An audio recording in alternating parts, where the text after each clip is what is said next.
तो सबसे पहले अरे यार काटा भाई। टिपिंग गुरु जीएस में आप सभी को, अरे यार कहाँ बोली रुका। जी दोस्तों, आप सभी का टिपिंग गुरु जीएस में आप सभी का एक बार फिर से स्वागत है। और जैसे कि आपको काफी बहुत ज़्यादा तो पढ़ा दिया गया है, लेकिन आज हम बात करते हैं मैथमेटिक्स पे।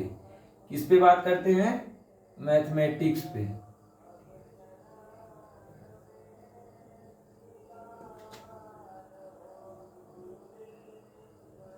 आज हम बात करेंगे मैथमेटिक्स पे। और मैथमेटिक्स में हम चैप्टर जो बात करेंगे वो हमारा चैप्टर होगा चैप्टर 3। तो चैप्टर 3 हमारा क्या है? चैप्टर 3 हमारा जो है वो है लीनियर इक्वेशन इन टू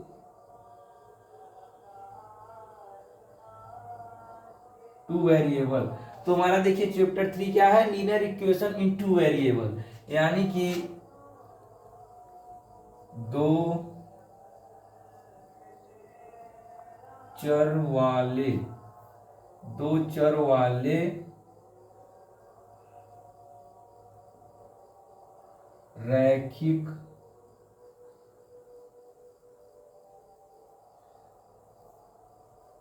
वाले रैखिक समीकरण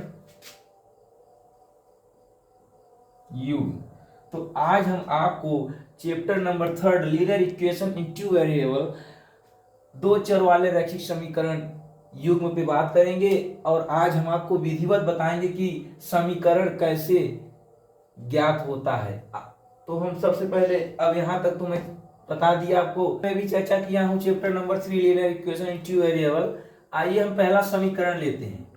सबसे पहले हम एक समीकरण लेंगे। तो समीकरण वो हमारा होगा 2x plus Y equal to 7। ये हमारा पहला समीकरण हो गया। और हमारा जो दूसरा समीकरण है ये है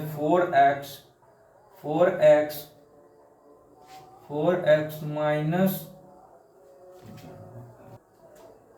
देखिए, किसी भी समीकरण को हल करने के लिए हमारे पास 4 ऑप्शन होते हैं।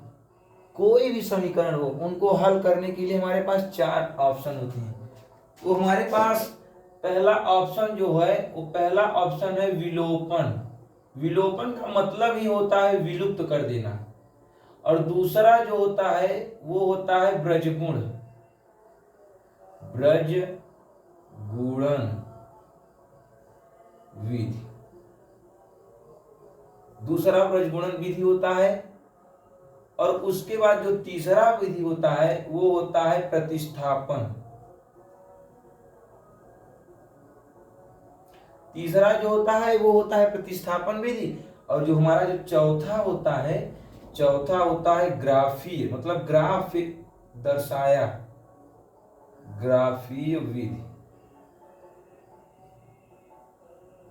जो चौथा होता है हमारा वो क्या होता है? ग्राफीय विधि। तो आइए अब हम आपको बताएंगे एक एक विधि से सवाल, इस समीकरण को हल करके। तो सबसे पहले विलोपन विधि से हम इस समीकरण को हल करेंगे। तो हम सबसे पहले हम इस समीकरण को विलोपन विधि से हल करेंगे। तो मैं आपको विलोपन विधि से इस समीकरण को हल करके बताता हूं। तो हमारे पास देखिए, जो हमारा जो ये बोर्ड है वो काफी ज्यादा मतलब लॉन्ग नहीं है, तो हम इरेज करके ही बताते रहेंगे। और आप लोगों से मेरा यही अनुरोध है कि आप लोग खूब अच्छे से समझिए। और जब भी पेपर में बैठिए तो आपको ये न लगे कि हम ये सब पढ़े नहीं, क्योंकि पढ़ाया तो आपको सब चीजें जाएगा, बस आप कितना प्राप्त कर लेते हैं ये डिपेंड आपके ऊपर करता है। तो आइए हम इस समीकरण को अब हम चलते हैं, सॉल्व करेंगे विलोपन विधि से। किस विधि से हम हल करेंगे? विलोपन विधि से। तो सबसे पहले हम इस समीकरण को व्यवस्थित कर लेते हैं। अभी ये व्यवस्थित रूप से नहीं हुआ है, सबसे पहले हम व्यवस्थित कर लेंगे। तो जो हम करेंगे ये हमारा हो जाएगा 2x plus 4y minus 7 equal to 0। ये हमारा समीकरण पहला हो गया। और यहाँ पे ये हो गया 4x plus 4x minus 3y plus 1 equal to 0। ये हमारा समीकरण 2 हो गया। अब हम समीकरण देखिए यहाँ पे 3 दिया है, यहाँ पे एक कुछ भी नहीं। सबसे पहले हम इसको बराबर करके उसके बाद फिर हम काटेंगे। तो यहाँ पे देखिए अगर हम समीकरण 1 में 3 से गुणा कर दें और समीकरण 2 में अगर हम 1 से गुणा कर दें तो यहाँ पे दोनों हमारा बराबर हो जाएगा। तो आइए हम अब बात करते हैं समीकरण 1 में 3 से गुणा तथा समीकरण 2 में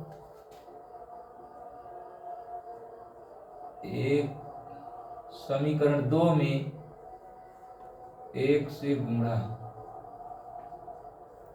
समीकरण 1 में 3 से गुणा और समीकरण 2 में 1 से गुणा।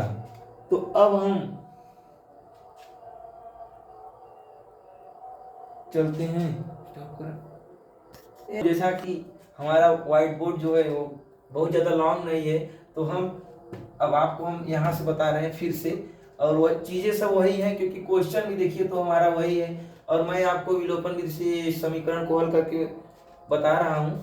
तो अब देखिए यहाँ पे हम समीकरण जो हमारा समीकरण है समीकरण 1 में 3 से गुणा तथा समीकरण 2 में 1 से गुणा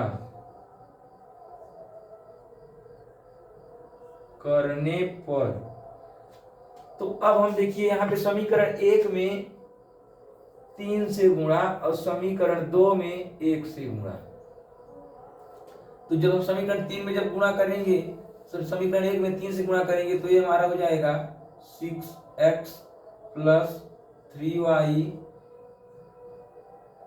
21 इक्वल टू 0। अब हमारा ये समीकरण तीसरा हो गया, और अब हम इसमें 1 से जब करेंगे तो ये 4x minus 3y plus 1 equal to 1, और ये हमारा समीकरण 4 हो गया।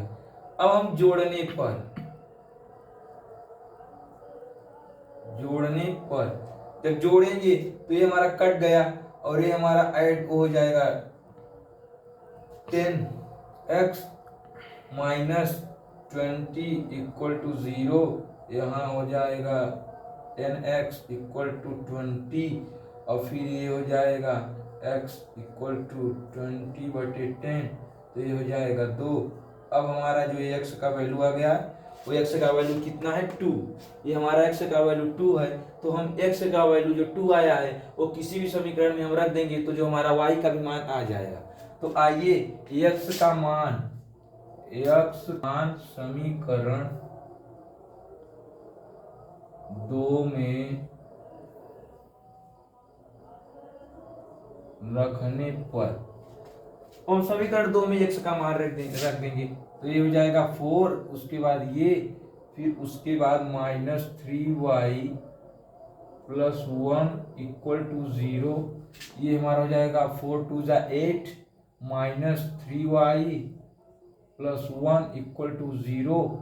अब जो है हमारा है 8, इधर ये कर देंगे 1, इसको हम इधर कर देते हैं पश्चांतर, तो ये हो जाएगा 3y, उसके बाद ये ऐड हो जाएगा, उसके बाद ये 3y, फिर 9/3, उसके बाद y, उसके बाद ये कट गया। अब हमारी जो y की वैल्यू है वो कितनी आ गई, y की वैल्यू यहाँ पे हमारी 3 आ गई और x की वैल्यू 2 आ गई।